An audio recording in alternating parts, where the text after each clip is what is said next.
Google is finally bringing Fitbit back in a completely different way with the new Fitbit Air.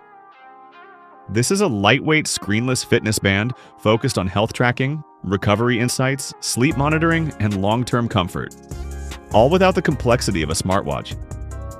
The biggest question is, can this actually compete with Whoop? And is it finally the affordable Whoop alternative people wanted? Welcome to Smartwatch Radar. Subscribe for more latest tech updates. The Fitbit Air is one of the most interesting fitness wearables Google has released in years. Instead of adding more smartwatch features, Google is going in the opposite direction with a simple screenless design focused completely on health and recovery tracking. The design is extremely lightweight at around 12 grams, making it much lighter than most smartwatches and even lighter than many fitness bands. It is designed for all-day wear, especially for sleep tracking and recovery monitoring. Unlike traditional smartwatches, there's no display here. Everything works through the Fitbit and Google Health app experience. The idea is simple. Wear it continuously and let the app handle all the insights and data. The Fitbit Air includes heart rate tracking, sleep monitoring, blood oxygen tracking, skin temperature sensing, activity tracking, and AI-powered health insights.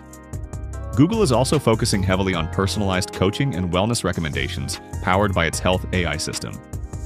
Battery life is another big advantage here. Since there's no screen, the Fitbit Air can last around 7 days on a single charge depending on usage, making it much better for continuous tracking compared to most smartwatches. One major thing Google is highlighting is comfort and simplicity. This feels more like a wear and forget fitness tracker instead of a smartwatch constantly sending notifications and distractions. Now, comparing it to Whoop, the overall idea is very similar. Both focus on recovery, sleep, health tracking, and continuous monitoring instead of smartwatch features. But the biggest difference is price and subscription model. Fitbit Air is expected to cost around $100 with core features available without requiring a mandatory subscription. Whoop, on the other hand, is more focused on athletes and advanced recovery tracking, but its subscription pricing is much more expensive over time. Whoop still has an advantage in deeper recovery metrics, advanced athlete-focused analytics, and longer battery life.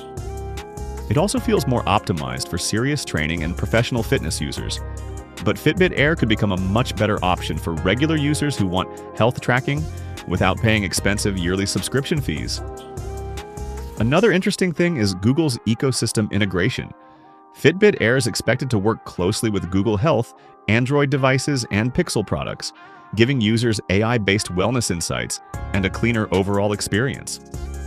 The band styles are also more customizable compared to traditional fitness trackers, with different materials and designs focused on both fitness and lifestyle users. So, is it a Whoop killer? Not completely. Whoop is still the stronger platform for serious athletes and advanced recovery tracking. But honestly, Fitbit Air could become the best affordable alternative to Whoop for normal users who want simple health tracking, sleep insights, comfort, and good battery life without paying huge subscription costs. And for Google and Fitbit, this honestly feels like a smart move because more users now want smaller, lighter, and less distracting wearables instead of full smartwatches. So yeah, the Fitbit Air could become one of the most interesting fitness trackers of 2026. Would you actually choose this over Whoop or a smartwatch? Let me know in the comments. Subscribe to Smartwatch Radar for more latest tech updates.